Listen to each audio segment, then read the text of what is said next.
magaalada Hargeysa waxaa kulan wada jir ah ku yeeshay labada xisbi ee cid iyo wadani kuwaas oo si qoto dheer uga wada hadlay arrimo ku saabsan sidii magaalooyinka waaweyn ee Somaliland loo horumarin lahaa. waxay eeday culus u jeediyeen golayaasha deegaanka ee dalka kuwaas oo ay isku raaceen in dhammaantoodba aanay waxba ka qabanin waxyaabihii loo doortay.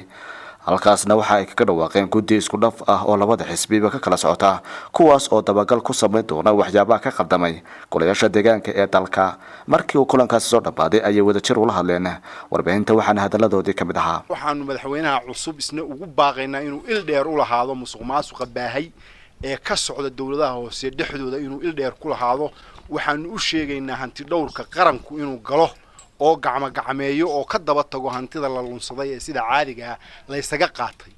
waxaanu xeer ilaaliyaha isagana dawladda ka codsanaynaa inay u xil saarto inuu dabagalo waxyaabihii dhacay oo cid la soo eedeeyo oo loo xidho iyo wixii wadankan ka baaqay. wargolayaasha deegaanka lixda gobol ma qabteen shaqadii loogu talagalay taasaanu ka shaqeynayna xogaanu baarayna research baanu sameynayna ummadaanu hor dhigayna waxa la sameeyay arrinta waxay noqotay xildhibaanada sida loo soo xulayo golahan deegaanka 10 badan baanu ka baranay ka xisbiya ahaan aad bay uga duwanaan doonaan xildhibaanadan soo xuli doona kuwa hadda taagan. waxaan noo qorshaysan dadka waaweyn ee mudakarka ah ee ganacsatada ah inaan golayaasha deegaanka soo sharaxno. wadanka Rwanda caasimadda Kigali waxa ay noqotay iyadoo waxa soo dhibaataa soo martay caasimadda ugu quruxda badan Afrika ugu nadiifsan clean and green bay la baxday.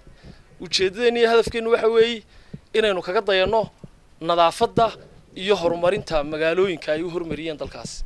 anu berigi waxaan ahaa raggii u ololeynayeen dhalinyarada qodobada hoos loo dhigo 25 daada laga dhigo. dhalinyaradii waa ogtihiin markii ay meesha galeen wixii ka dhacay.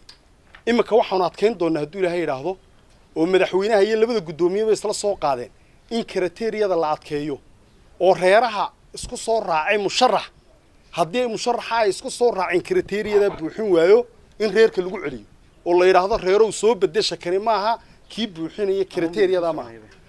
way soconaysaa hawshani gudiyadani intaasoo kaliya ma xil saarnaa wax alla waxa dalka ka xumaado dhan bay ka shaqeynayaan. waxa waana arrinkaasi waa arrin ay isku ogyihiin labada xisbi oo xaqiiq raadina gudiyadina waa kuwan waad arkaysaan hawshu saasay u soconaysaa waanay bilow maaha imika way socotaaba waxyaabo fara badan oo imika noo suurtagelayna way jiraan intii kale waa lagu daba jiraa waanay soconaysaa sidaan dadku ha ogaadaan. Najxaadan Cunaaje Home Cable TV Hargeysa.